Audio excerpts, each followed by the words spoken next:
The Drexari Dominion thought it would be easy.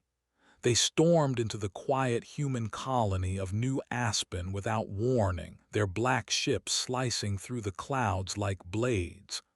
The people living there were farmers, teachers, mechanics, peaceful folk who never hurt anyone.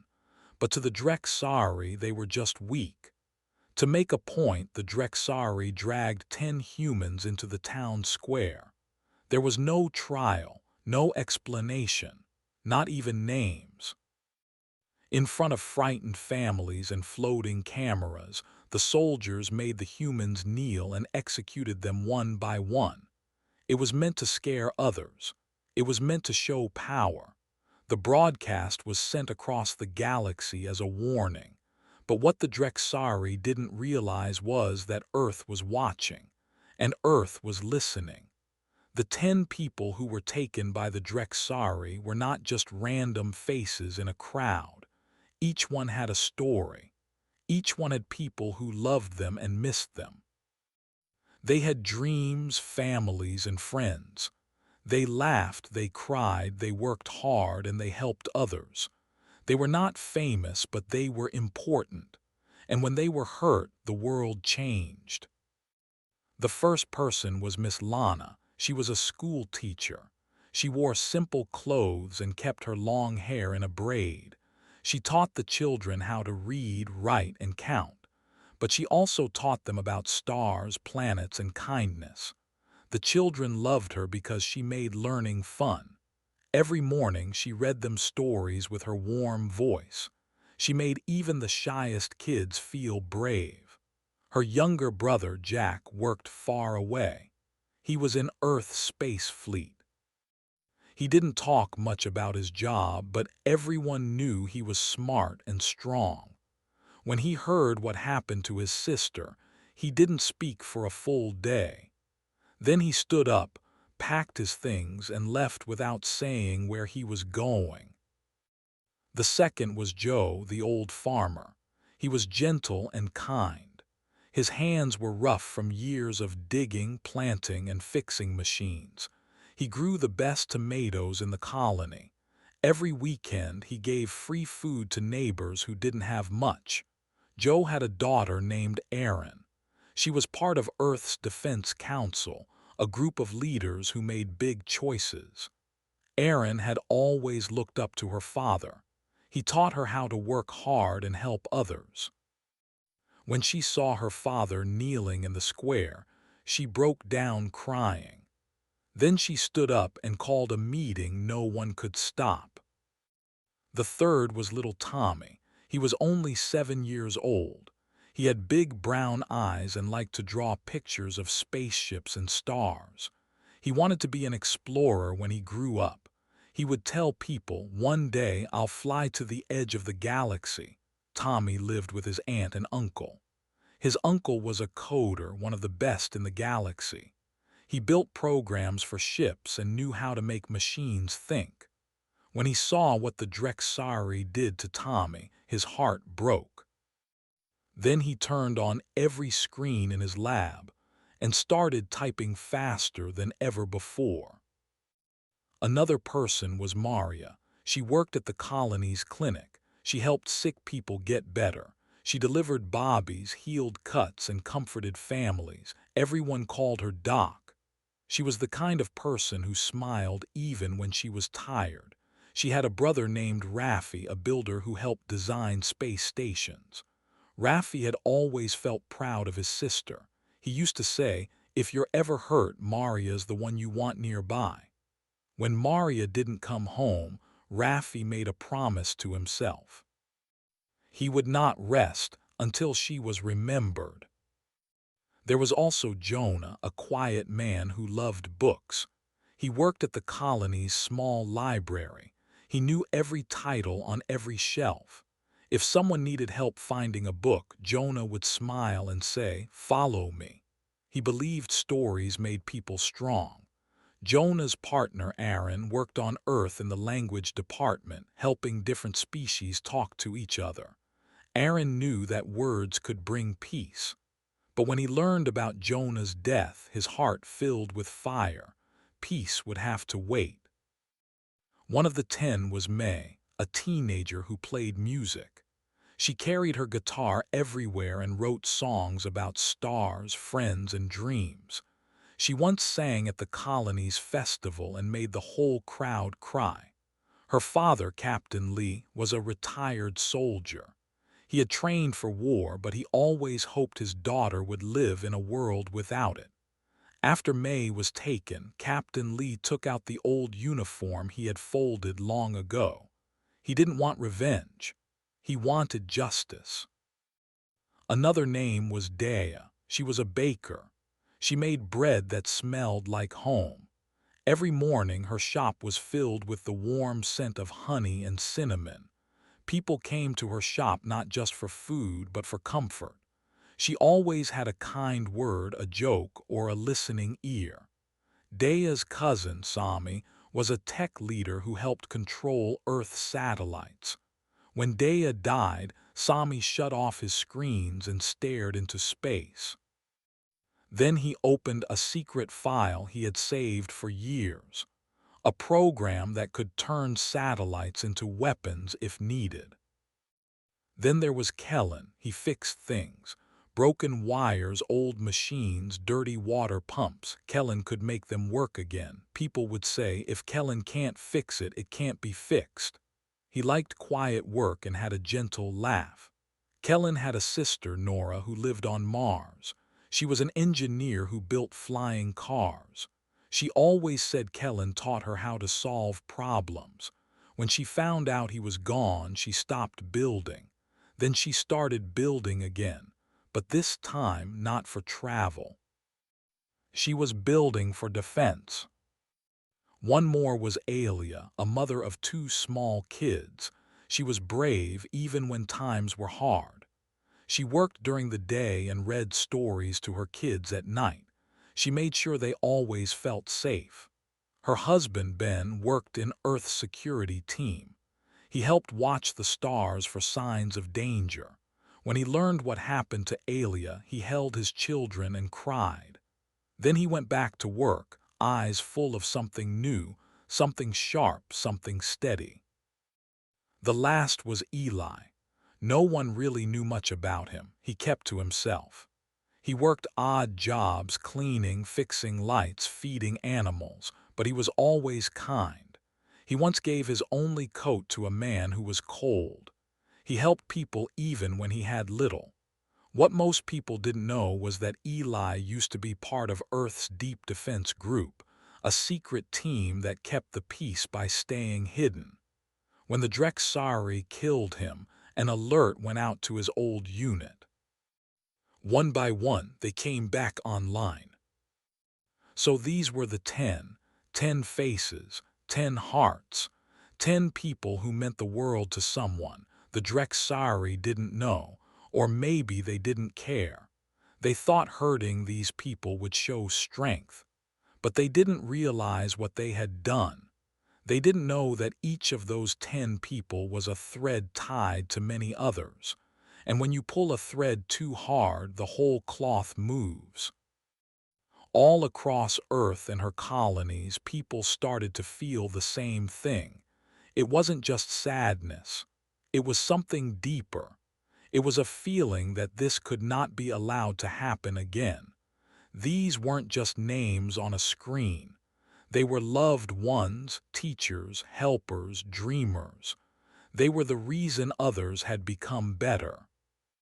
A girl on Luna drew pictures of the 10 on the wall of her home, with stars above their heads. A man on Titan read their names out loud every day. A school on Earth renamed its library the Lana Learning Center. A garden on Mars was planted in Joe's memory, with rows of tomatoes and a sign that said, "Grow with kindness." Songs were written, stories shared, and lights placed in windows to remember each one. Even those who had never met them felt something.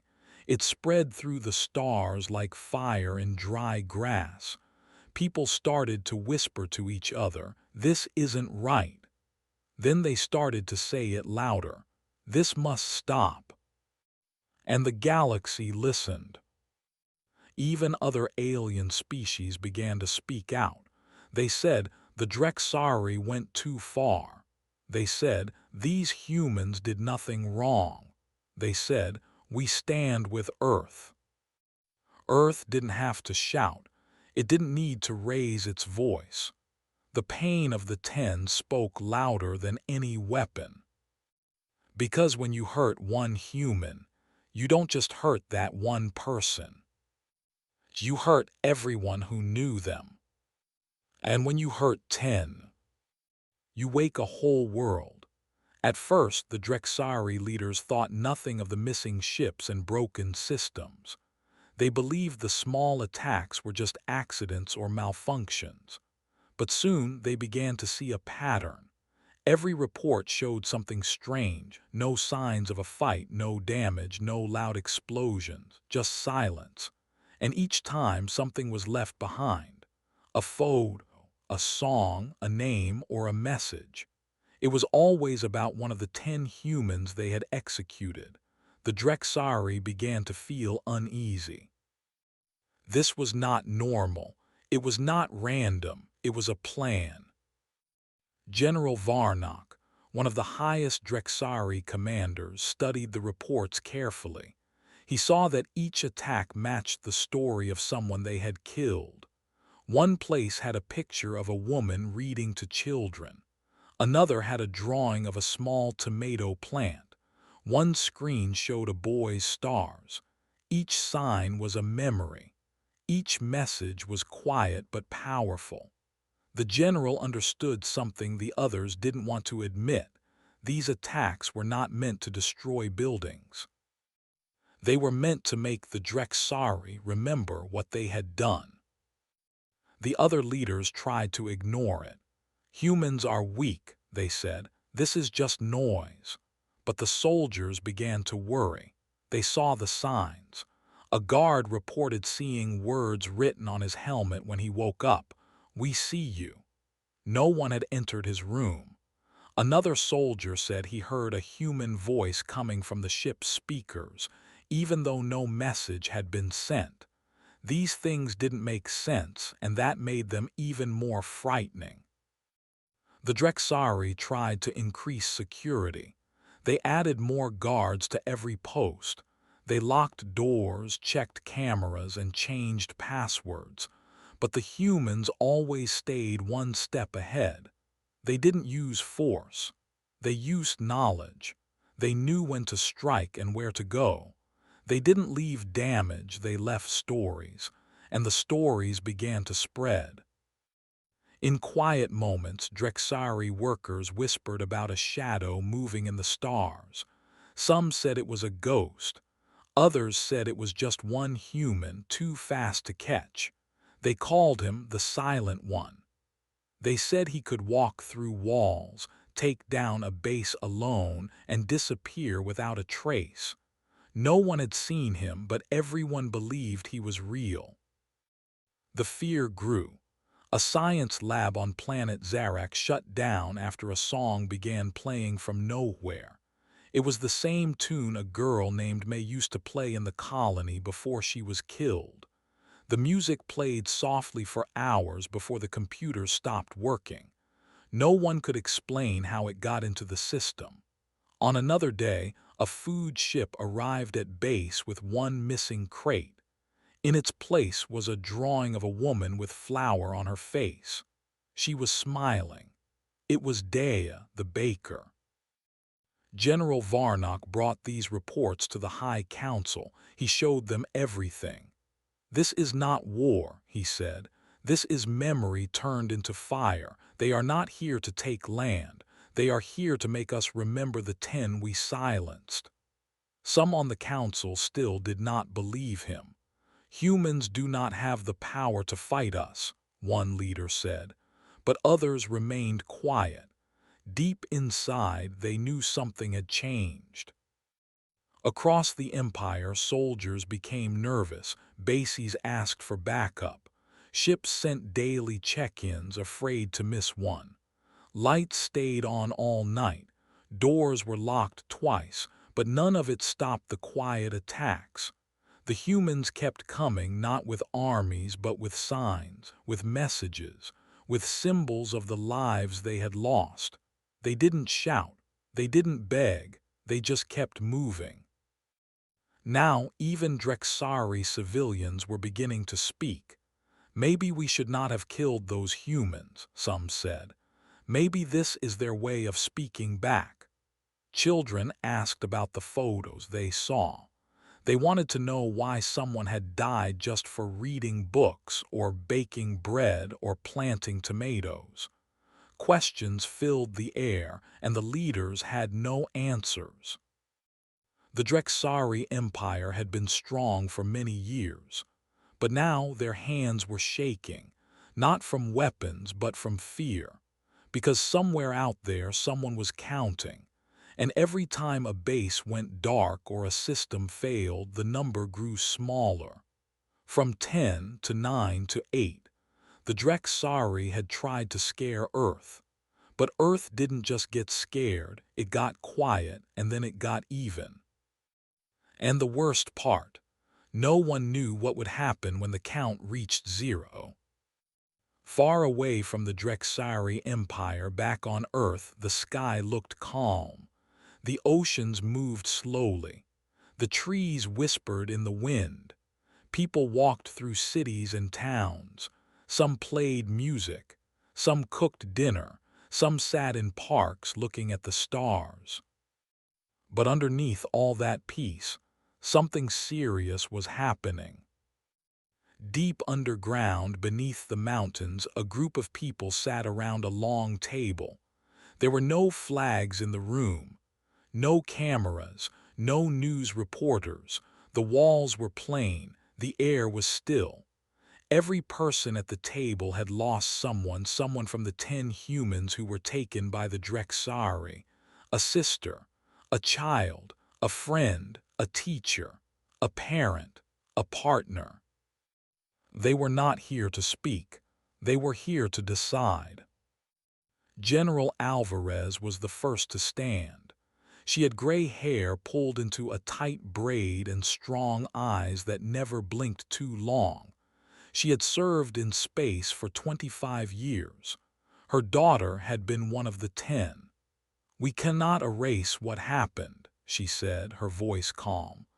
"But we can make sure they never forget." Next to her sat Aaron, a language expert who used to write poems.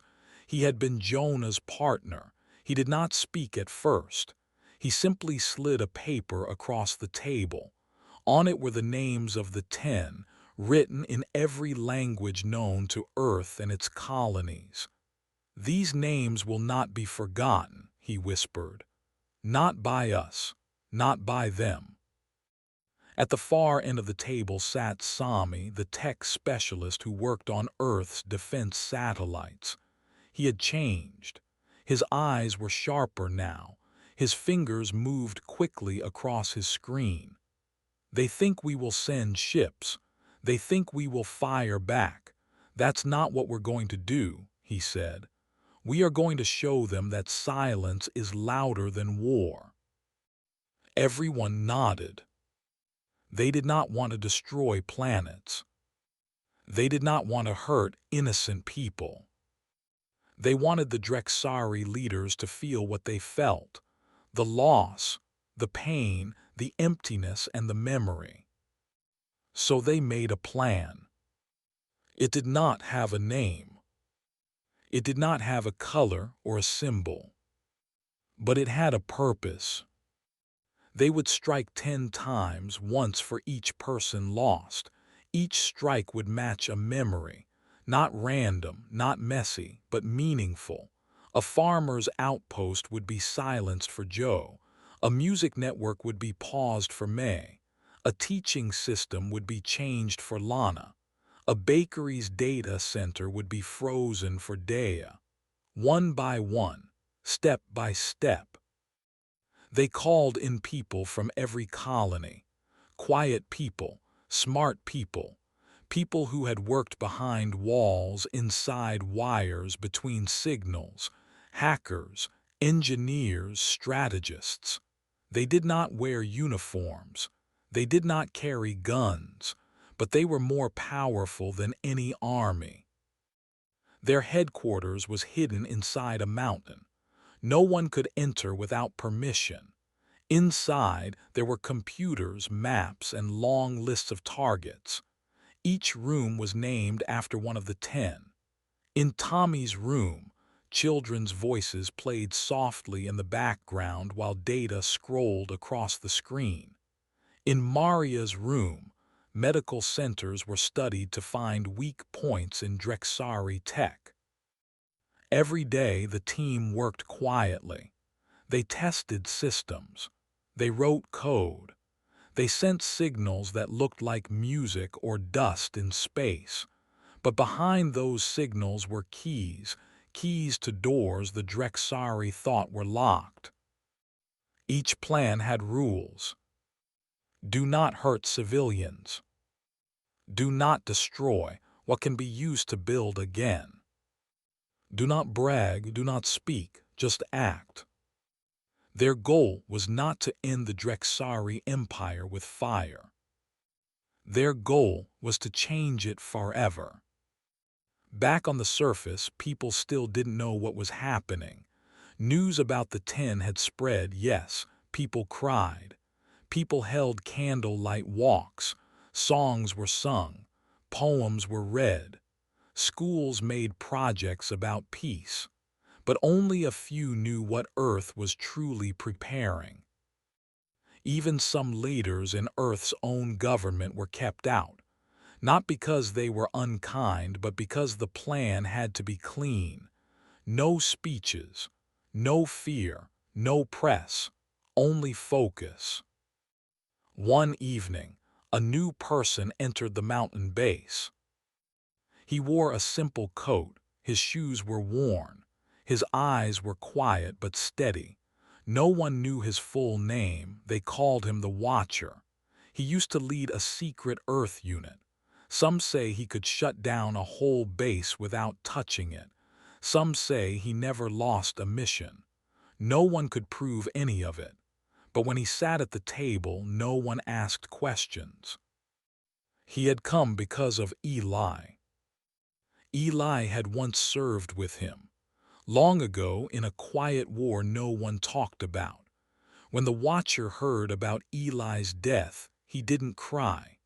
He simply packed his bag, left his home, and walked toward the mountain. At the meeting, the Watcher spoke one sentence. Let's make them remember. And so the plan moved forward. One of the first missions was about memory. They chose a Drexari archive, an old building full of records and history. No weapons, no guards, just pages and pictures. The humans didn't destroy it, they just changed it. Every screen now showed pictures of the 10. Their faces, their names, their stories. And when the Drexari tried to delete the files, they returned again the next day. And the next. It was as if the humans had placed ghosts inside the machines. In another mission, they took over a satellite used for Drexari school broadcasts. For 1 hour, instead of math or science, every child saw a lesson about Earth's 10 lost souls. They saw Lana reading. They saw Joe watering a plant. They saw Tommy holding up a star drawing. No voice said what happened. No message said revenge. The pictures spoke louder than any voice could. And still, Earth said nothing. No news, no armies, no warnings. Just the quiet hand of someone who had been hurt and had chosen to act with care. Inside the mountain base, the team worked in shifts. People came and went. Some only stayed for one mission. Some stayed until all 10 were done. Meals were shared in silence. Letters from families were posted on the walls. One note said, "You're not alone." Another said, "For my mother, I believe in what you're doing." Every action was logged. Every message sent was watched twice. The team knew they were building something bigger than revenge. They were building memory, and memory, when protected, becomes power. On the 50th day, the final room was opened. It was called the Circle. In the center was a table with 10 chairs. Around it were screens showing stars, maps, and the faces of the 10. One by one, the team leaders entered and gave reports. 9 actions had been completed. The 10th would be different.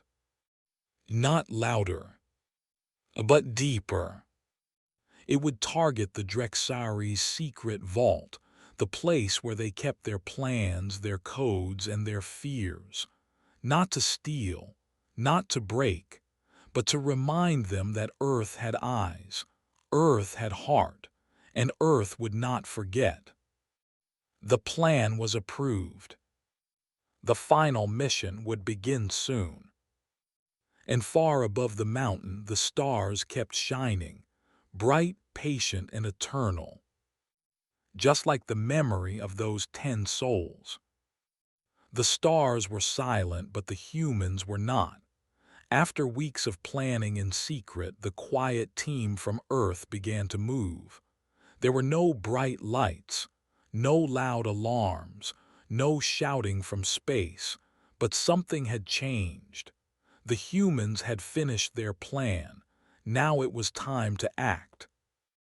The first place they touched was a small Drexari outpost on a lonely moon. It was a supply point, full of tools, food, and power cells.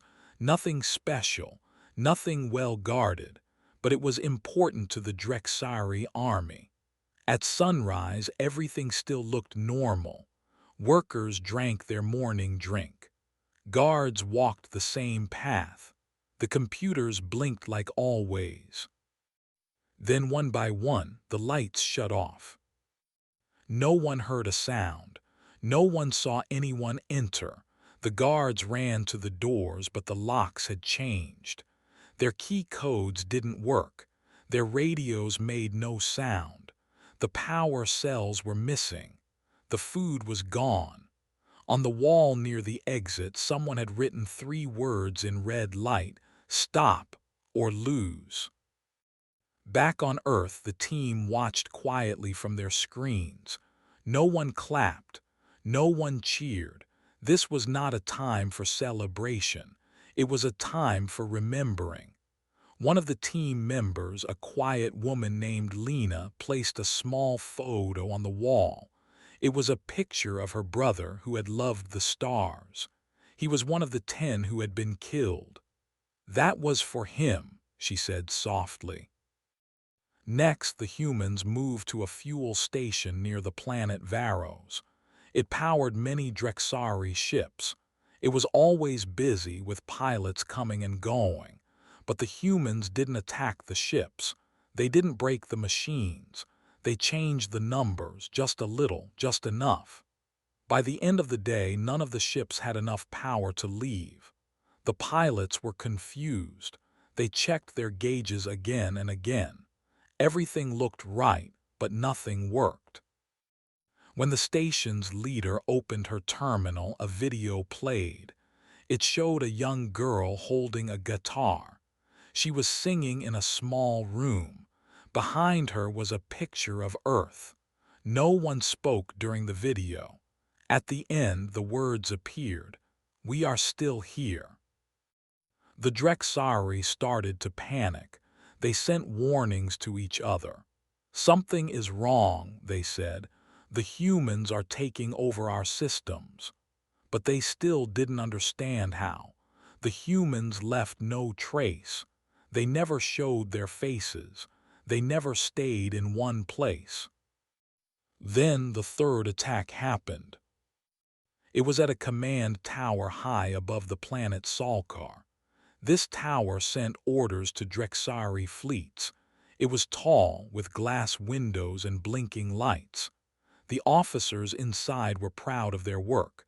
They thought they were untouchable. But that night their screens turned to snow. The words, "Do you remember Eli?" appeared on every single one. Then the screens went black. For 10 full minutes, no one could see anything. The fleets flew in circles, confused and scared.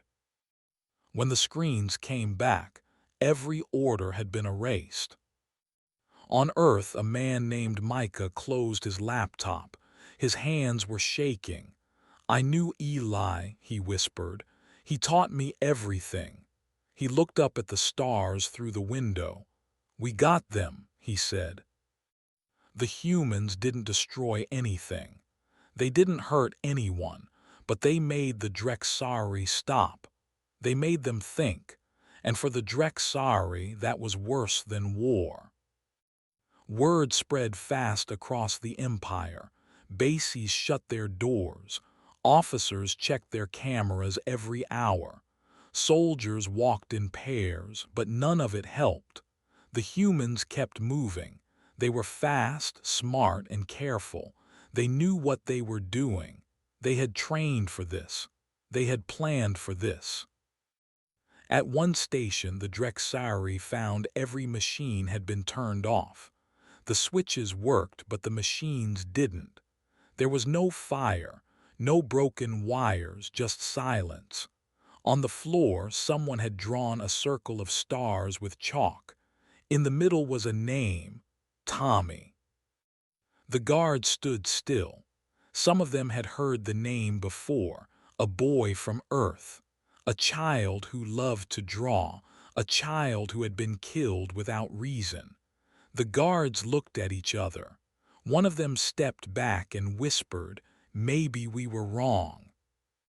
In another part of the galaxy, a Drexari ship full of gold was heading to the Empire's vault.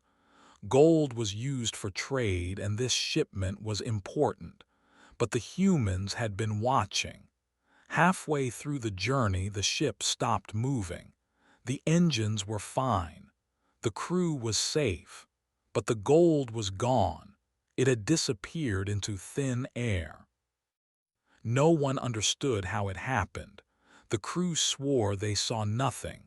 No enemy ships, no tools, nothing. Just one small voice message left behind. "Dea knew the value of bread. You only know the price of gold." The Drexari leaders were growing angry. They called meeting after meeting. They shouted. They argued. But none of them had answers. Their systems were being taken piece by piece. They were not in control anymore. At the same time, the people on Earth stayed quiet. They did not send messages. They did not post about their victories. They didn't ask for medals or rewards. They just kept working. In the mountain base, one room was full of small candles. Each candle had a name. Whenever a new target was reached, one candle was lit. The room grew brighter with every quiet success. It wasn't a party. It was a promise to finish what they had started. Then came the biggest moment. The humans had found a Drexari satellite that connected all their bases. It was the brain of the Empire's systems. Every message passed through it. Every order, every map, every plan. It floated above a red planet far from anyone. It was guarded by lasers and drones. The Drexari thought no one could ever touch it. But the humans had already been inside. They didn't break it. They didn't steal from it. They just changed one thing. Now every Drexari message carried a soft sound in the background. It was a heartbeat, slow, steady, human. No one could stop it. The sound followed them everywhere, in every ship, every base, every screen. It was a quiet voice saying, "We are here, we are not afraid, and we are not done." One Drexari commander finally gave up. He walked into his control room and turned off his badge. He looked out the window at the stars and whispered, "This is what it feels like to lose." The quiet attacks kept coming. No fire, no blood, just heart. And heart, they learned, was the most powerful weapon of all. The Drexari were tired of losing control. They decided to set a trap. They made one of their bases look weak and unprotected. Doors were left unlocked and guards were few. The Drexari thought the humans would come and get caught. Inside the base, many soldiers waited quietly, ready to catch the attackers. Above, warships hovered, prepared to attack anyone trying to escape. But the humans did not come in force. Instead, they used silence. Slowly, the lights in the base flickered and then went out. Doors locked tight with no one inside. The Drexari could not open them. Their weapons stopped working. Screens showed a message. "You set the trap, we built the cage." The humans had already entered the base without being seen. They had watched the Drexari's every move and waited for the right time. The soldiers were trapped inside their own prison. On the walls, pictures of the 10 humans the Drexari had killed appeared. Each face told a story. The humans sent a clear message. They remembered.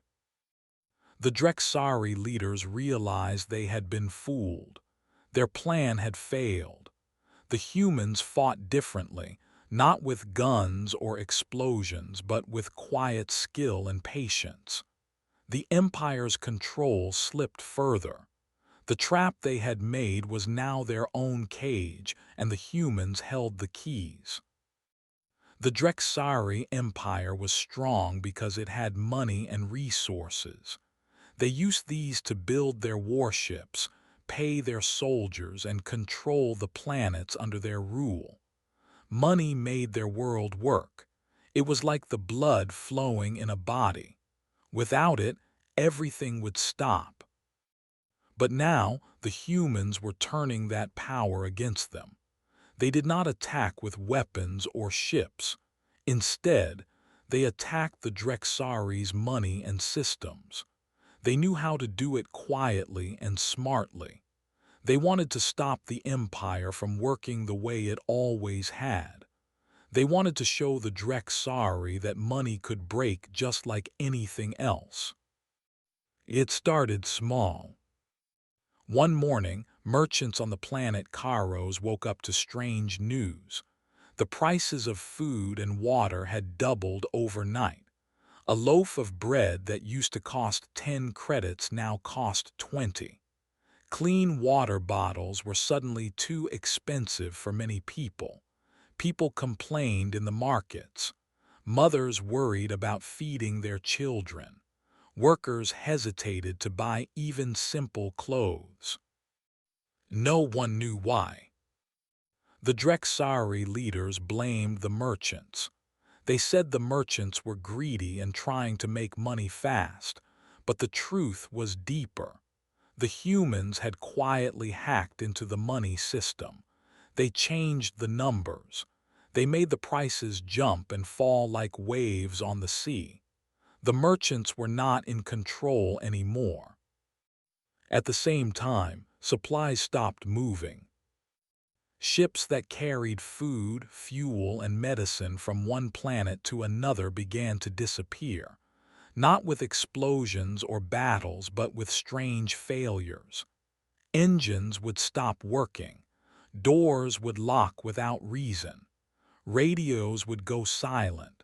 The crews were safe, but their cargo was lost. Farmers on distant planets watched their food rot because no ships came to take it away. Doctors ran out of medicine. Soldiers waited for fuel that never arrived. The whole empire began to feel a slow hunger. People started to get confused and angry. The Drexari tried to fix the problem. They sent more guards to the cargo ports. They checked the ship's systems every hour. They made new rules about money and trade. But every time they thought the problem was solved, something else went wrong. More ships stopped moving. More prices jumped up or dropped to zero. It was like the empire was caught in a storm and no one could find the calm. One day, a Drexari merchant named Callan stood in a crowded market on planet Vrax. He looked around at the angry faces. A mother shouted that she had no money for milk. A farmer said he could not sell his crops because the price was too low. A soldier complained that his pay had not come for 2 months. Callan felt helpless. He knew something was wrong, but he didn't know how to fix it. That night Callan met with other merchants. They talked quietly, worried about their futures. Some wanted to leave the empire. Some wanted to rebel. Others just hoped the problem would end soon. But the humans had a plan. They were not trying to destroy the Drexari economy forever. They wanted to teach a lesson. They wanted the empire to see what life was like without control, without fairness, without respect. They wanted the Drexari to understand how much the 10 humans' lives had mattered. The humans used codes to move through the empire's money systems. They worked like invisible threads, pulling here and there, changing the balance of power. No one saw them coming. No one knew where they were. And the more the Drexari tried to stop them, the harder the problem became. On Earth, the team working inside the mountain base watched the chaos they had created. They did not smile or celebrate.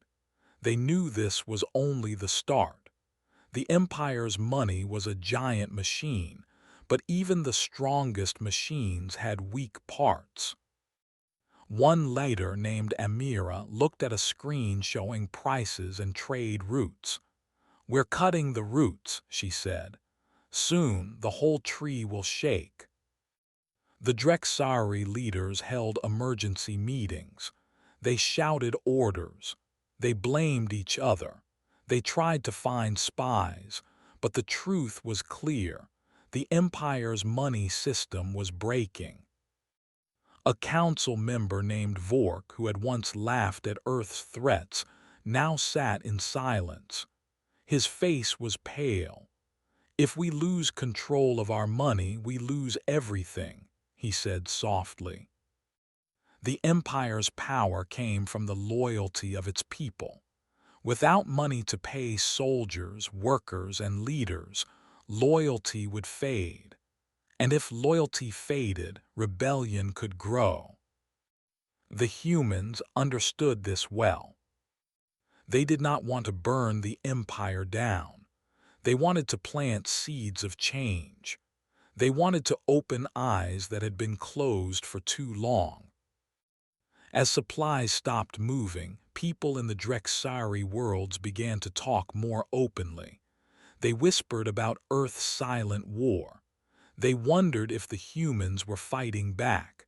Some were angry at their own leaders. Others felt fear. The Empire's once strong walls were showing cracks. In one city, a Drexari schoolteacher named Lyra told her students stories of Earth. She spoke softly about kindness, courage, and the 10 humans who had been taken. The children listened with wide eyes. They did not know if the stories were true, but they wanted to believe them.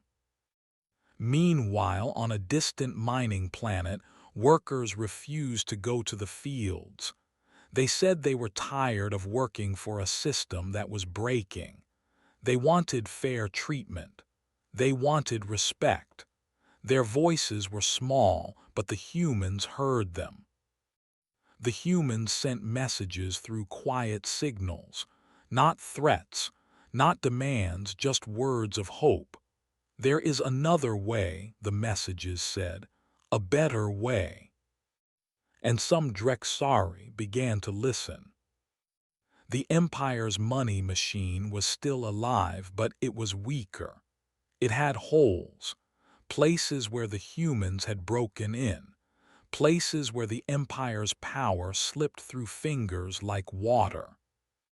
One night the mountain base lit 10 candles. Each candle represented one of the 10 humans who had died. The light was soft but strong. The team knew that their fight was not over, but they also knew they had changed something. The Drexari Empire could still fight. It could still use weapons. It could still try to scare Earth. But now they also had to fight a new enemy, an enemy that was quiet, clever, and patient. The humans had shown them that money could break, that systems could fail, that power could fall. And in that breaking, a new hope was born. A hope that one day peace would come. That one day no one would be forgotten. That one day Earth and the galaxy would be different. Until then, the quiet war would go on. But the humans were ready. They had more plans, more messages, and most of all, a heart that would never stop beating. The great Drexari leader, Malrex, sat alone in his dark room. The walls were cold and the only light came from a small screen in front of him. Outside, the empire he had ruled for many years was falling apart. Pieces were breaking away like stars in a dying sky. Ships disappeared. Bases went silent. Money stopped flowing. And now his own soldiers looked at him with doubt and fear. Malrex had been strong once. He had led wars. He had built his empire with power and fear. But now all of that seemed far away. The humans had changed everything. They had not fought with guns or fire. They had fought with patience, with silence, and with heart.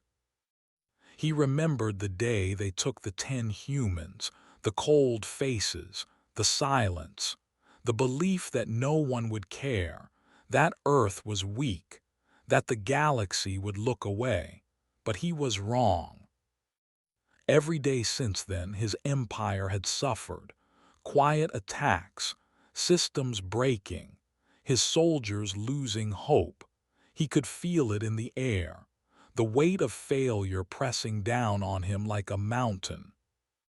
For the first time in his life, Malrex felt afraid, not for himself, but for the empire, for the people who trusted him, for the future. He looked at the screen again. There were reports of outposts falling without a fight, commanders surrendering without orders, supplies vanishing, money collapsing. His empire was breaking piece by piece. Malrex knew the end was near. He had fought many battles, but this was different. This was not a war of swords or lasers. This was a war of ideas and memory. The humans were teaching the galaxy a lesson he could not stop. His advisors came to him one by one. They spoke in whispers. The humans have the advantage, one said. They control the systems. They control the minds.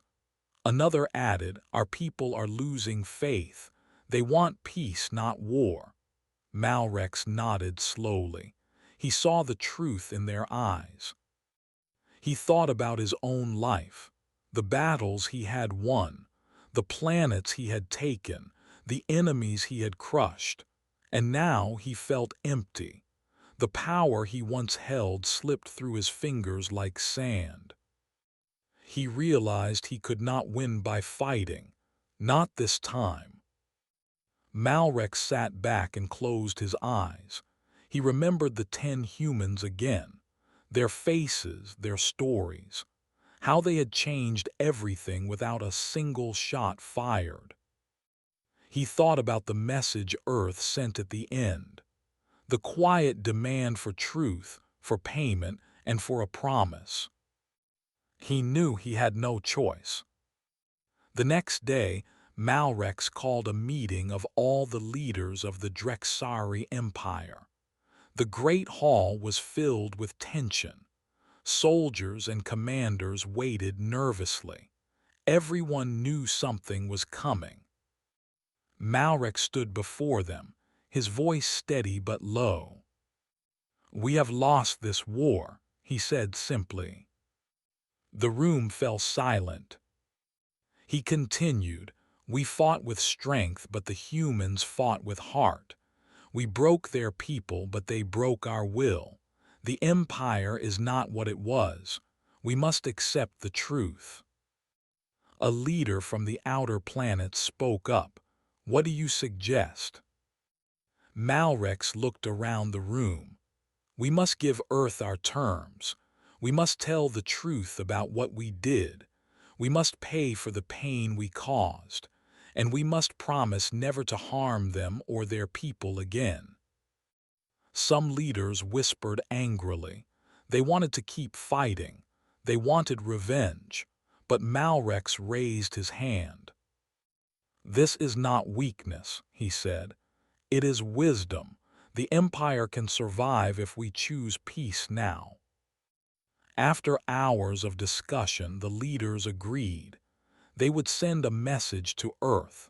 They would accept the demands. They would try to rebuild trust.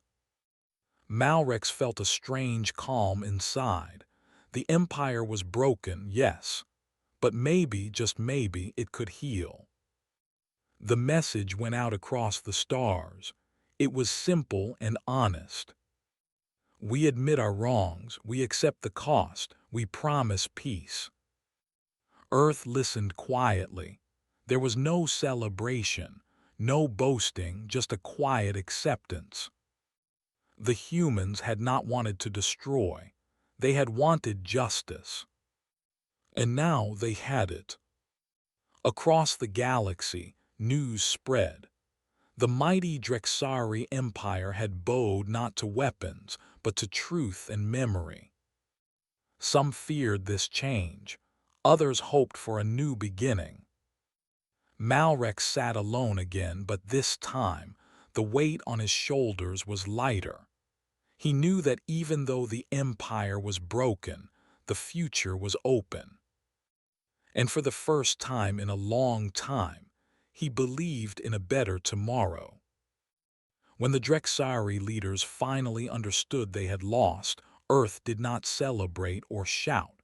The people on Earth stayed calm.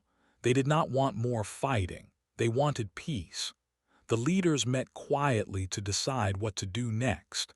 They made a list of terms they wanted the Drexari to agree to. First, they wanted the Drexari to tell the truth. They wanted them to admit what they had done wrong. The 10 humans taken, the secret attacks, and the lies. Earth wanted honesty, so everyone in the galaxy would know the real story. Next, Earth asked for payment, but it was not money or gold. It was a promise to help fix the damage. The Drexari would help the families of the 10 humans. They would build schools, hospitals, and give food to those hurt by the war. This was a way to say sorry with actions, not just words. Finally, Earth wanted a promise. A promise that the Drexari would never hurt Earth or its people again. They wanted peace and respect between all planets. The Drexari read these terms. Some leaders wanted to keep fighting, but they knew they had no choice. Their empire was broken and their people were tired. Slowly, the Drexari agreed. They promised to be honest, to help, and to keep peace. Earth accepted their answer. The leaders knew this was only the start. Now both sides would work to trust each other again. They would talk, listen, and help. The galaxy began to hope for a better future. Earth did not take land or conquer worlds. They sent a message of peace and heart. The whole galaxy heard it. Earth showed that truth and kindness could win without war, and the stars waited for a new beginning.